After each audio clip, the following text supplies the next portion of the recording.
Dusk breathes across the savanna, painting the sky in shades of fire and violet. As the last heat of the day radiates from the cooling earth, a silhouette detaches from the thorny branches of an acacia tree. With a whisper of leathery wings, a male epauletted fruit bat launches into the twilight. He is not a creature of shadow and stealth in the way of his insect-hunting cousins. He is a traveler of the night, guided by senses tuned to a different world. His shoulder tufts, the epaulettes that give him his name, flare a brilliant snowy white, beacons that seem to gather the fading light, preparing to glow in the darkness to come. The air, thick with the scent of dust and distant blossoms, is a map, and he is setting a course for the first nectar bar of the night. He is a small navigator, but his knowledge of this landscape is immense, etched into his memory over countless flights.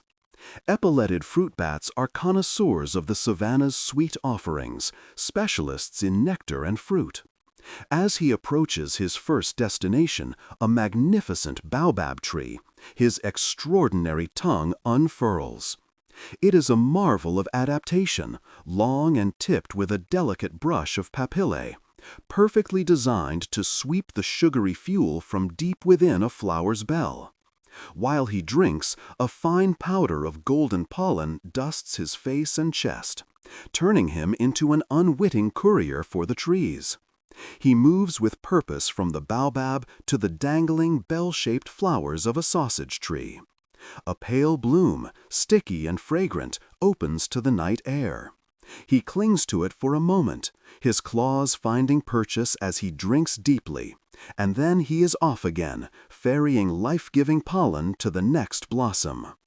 By day, he is a master of camouflage, vanishing into the foliage, hanging alone or with a small group in a quiet roost. But as dusk falls, he embarks on a commute that can span several miles. His journey is not guided by the high-frequency sonar that defines many other bats. Instead, he relies on a pair of large, forward-facing eyes, their wide pupils pulling in every photon of ambient light from the moon and stars. His world is not a series of echoes, but a visual tapestry of tree shapes and sky glow. And guiding him even more powerfully is his keen sense of smell, a compass drawn toward the ripe, intoxicating perfume of citrus, fig, and the heady scent of night-blooming flowers. Who would guess that this gentle nectar thief is also a silent architect of the future forest? Watch him pause on a branch to savor a ripe fruit. He chews the soft pulp, carefully separating it from the seeds, which he then spits out, casting them onto the ground below. With this simple act, he quietly plants the seeds of tomorrow's shade. His mind is already on the next stop, a destination printed on his senses. This nightly ritual has never been more critical. Across the globe, pollinators face a world of shrinking habitats and rising temperatures.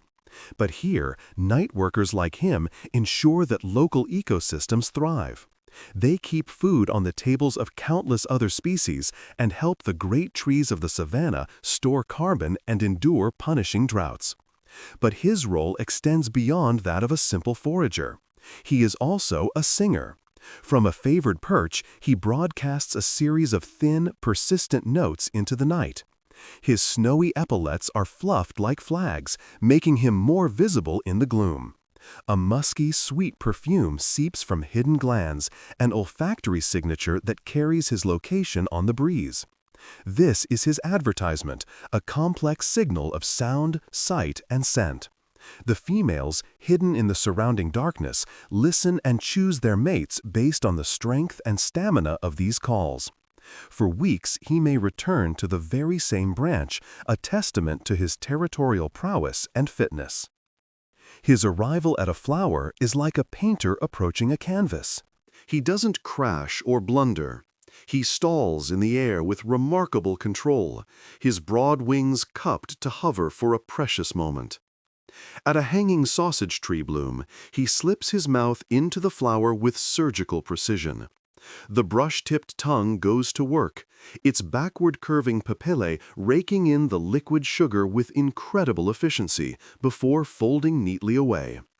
His velvety muzzle and chest are soon covered in a thick layer of yellow pollen, the dense fur holding it tight to ensure a successful delivery at the next blossom. He drinks, he dusts, he moves on. In this elegant transaction, the flower gains a partner in reproduction, and he earns the high-octane fuel needed to power his flight and his song. Those white shoulder patches are not just for show.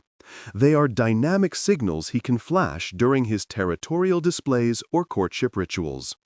Just beneath them, powerful air sacs in his throat act as resonators, amplifying his pulsed calls so they carry far across the thorn and grass.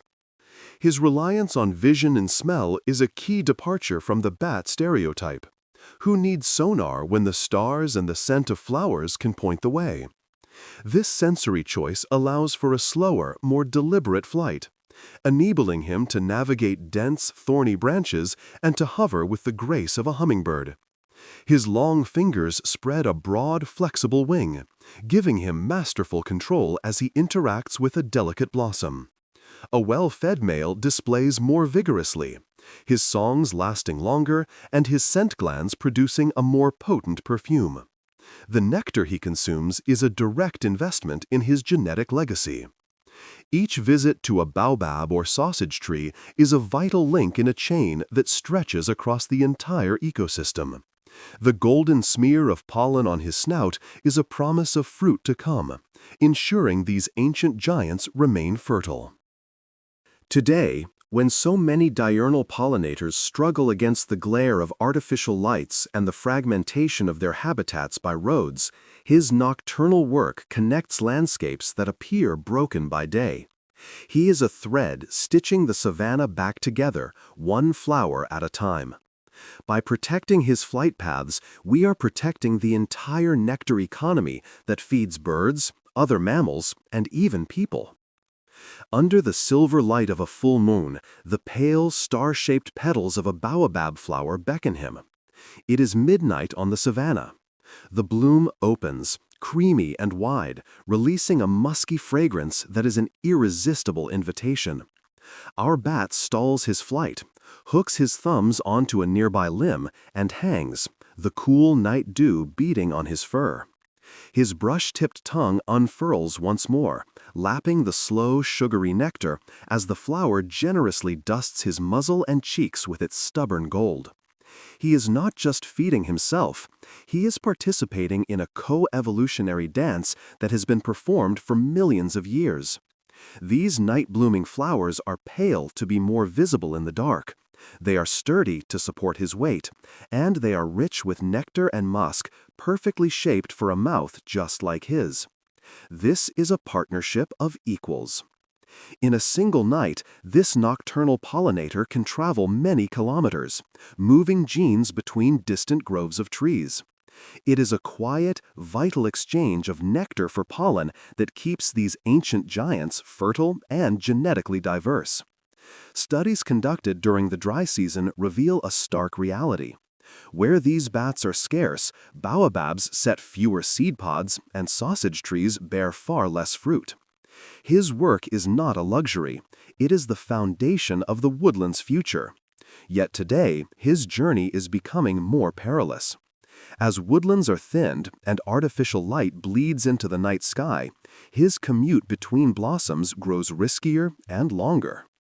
Protecting his roosts and his foraging routes is a direct investment in the future, in the fruit that will feed communities, and the shade that will shelter cattle and travelers from the searing sun. A hollow drumming beat suddenly skims across the grass. Our male has returned to his calling perch. He flares his white shoulder epaulettes, turning them into pocket lanterns that flash in the dark. From deep within his chest comes a run of hollow bass notes, a sound you can almost feel. This is not random noise. It is a precise invitation, amplified by the natural resonator in his throat that turns simple breath into a powerful, far-reaching broadcast. The faint musk from the glands near his epaulettes rides alongside the sound waves, tagging his call with a unique identity. He is not chasing a mate. He is advertising his quality, and the signal is a symphony of sound, light, and scent. In the deep dark, a female's choice is often decided by endurance. A male who can maintain this steady, powerful beat for hours is demonstrating his health, his ability to find ample food, and his skill in evading predators like owls. Each male develops a distinctive pattern, a rhythm recognizable by sound alone.